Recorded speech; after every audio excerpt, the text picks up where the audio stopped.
పాడి పంటలు ఛానల్ వీక్షిస్తున్న రైతు సోదరులకు నమస్కారం. ఈనాటి అభ్యుదయ రైతుల పరిచయవేదిక కార్యక్రమానికి ఎన్టీఆర్ జిల్లా తిరువూరు మండలం తిరువూరు గ్రామానికి చెందిన అభ్యుదయ రైతు శ్రీ నల్లబోతుల గోపాలస్వామి గారు పాడి పంటలు ఛానల్ కి విచ్చేశారు. నమస్తే అండి. నమస్తే మేడం.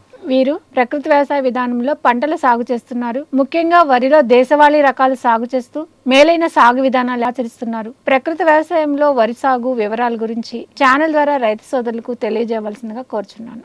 నమస్కారం అండి. నేను ప్రకృతి వ్యవసాయంలో దేశవాళీ రకాలైన వరి వంగడాలని సాగు చేస్తున్నానండి. మైసూరు మల్లిగ, చింతలూరు సన్నాలు, చిట్టు ముత్యాలు, కాలా నమ్మక్కు, కుజీ పటాలియా సాగు చేస్తున్నానండి. పొలాన్ని సిద్ధం చేసుకోవడానికి ముందు గొరసెట్టుతో సాలెరువాలు దుక్కు దున్నుకుంటామండి. దాంట్లో 2 ట్రక్కుల పశువుల ఎరువును కానీ లేదు అంటే ఆవు నుండి వచ్చిన ఎరువును కానీ తీసుకొని వేస్తానండి పొలంలో. గవర్నమెంట్ వారు సప్లై చేస్తున్న పిఎండిఎస్ కిట్లలో ఒక 2 బ్యాగులు తీసుకుంటానండి. 10 కేజీలు 10 కేజీల బ్యాగులు పొలంలో వెదజల్లుతామండి. వెదజల్లిన ఒక నెల రోజుల తర్వాత నారుమడిని సిద్ధం చేసుకుంటాను. మొదటిగా దుక్కి దున్నుకొని దాంట్లో ఘనజీవామృతం ఒక 20 కేజీలు, వేపపిండి దుక్కిలో వేసుకొని దున్నుకుంటానండి. దేశవాళీ రకాలు విత్తన శుద్ధి బీజామృతంతో చేసుకుంటానండి.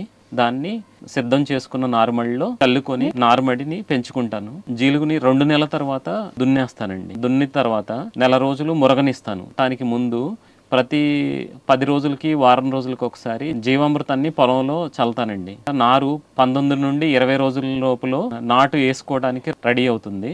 పొలం చుట్టూ బంతిని నాటుకుంటాను. బంతితో పాటు ఆవాలు కూడా వెదజల్లుకుంటాము చుట్టూ. దీనివల్ల ఏంటంటే పొలంలో మిత్ర కీటకాలను ఆకర్షిస్తుంది.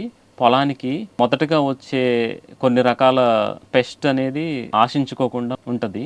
నాటు వేసిన వారం రోజుల లోపలనే అజొల్లాని పొలంలో మనకి దగ్గరలో అవైలబిలిటీని బట్టి ఒక 2 కేజీల నుండి 10 కేజీల వరకైనా కానీ వెదజల్లుకుంటే బాగా ఉపయోగం ఉంటుంది. పొలంలో కలుపు సమస్యకి ఏకైక పరిష్కారం అజొల్లా.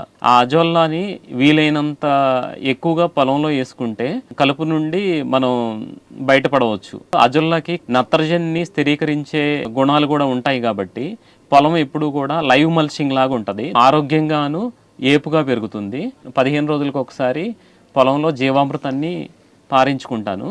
దానివల్ల మ్యాక్సిమం పెస్ట్ అనేది ఎక్కడా కనిపించదండి. ఎప్పుడన్నా పెస్ట్ లాంటిది ఏదన్నా కనిపించింది అని చెప్పి అనుకుంటే నీమాస్త్రాన్ని స్ప్రే చేస్తాను. దాని తర్వాత ప్రతి 15 నుండి 20 రోజులకు ఒకసారి నాటు వేసిన నెల రోజుల తర్వాత జీవామృతాన్ని మనం స్ప్రే చేస్తూ ఉంటే కనుక పొలంలో ఏ విధమైన పెస్ట్ ఉండవు. మనకి ఎక్కువ దోమ అంటుంటారు కదా, ఆ దోమకి కూటికాడ కషాయాన్ని స్ప్రే చేసుకుంటానండి. దాంతో సుడిదోమ అనే సమస్య నుండి మనం బయటపడవచ్చు. ఎప్పుడన్నా ఇంకెక్కువ పురుగులు కానీ ఇటువంటి అని ఉంటే బ్రహ్మాస్త్రం అని, దశపర్ణి కషాయం అని చెప్పేసి చుట్టుపక్కల ఉన్న వనరులతోనే ఈ వ్యవసాయాన్ని చేసుకోవచ్చు. సొంతగా తయారు చేసుకోవడం వల్ల రసాయనాలకు అయ్యే ఖర్చు ఇక్కడ అధిగమించవచ్చు. పంట దిగుబడి బాగుంటుంది, ఆరోగ్యంగా ఉంటుంది. ఎప్పుడు కొత్త కొత్త విధానాలని అవలంబిస్తూ ప్రతి సంవత్సరం దిగుబడిని పెంచుకుంటూ వస్తున్నానండి. నేను మొదటిగా వేసినప్పుడు ఎకరానికి 10 బస్తాలు వచ్చేది. ఇప్పుడు నేను 30 బస్తాలు వరిని పండించగలుగుతున్నాను. దీంట్లో ఓవరాల్ ఖర్చు వచ్చి 20,000. పొలంలో వర్క్ చేయడం కూడా మా కుటుంబ సహకారంతోనే వారానికి 2 రోజులు పనిచేస్తూ ఆ ఖర్చులు కూడా తగ్గించుకుంటూ వస్తున్నాను.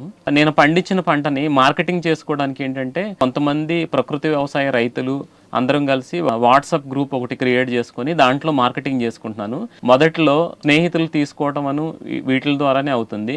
మళ్ళీ ఇంకొకటి, ప్రకృతి వ్యవసాయంలో వరిగడ్డికి బాగా డిమాండ్ ఉందండి. నేను పోయినసారి 1 ఎకరం పొలంలో ఉన్న వరిగడ్డిని 8,000 రూపాయలకి హైదరాబాద్కి పంపించామండి.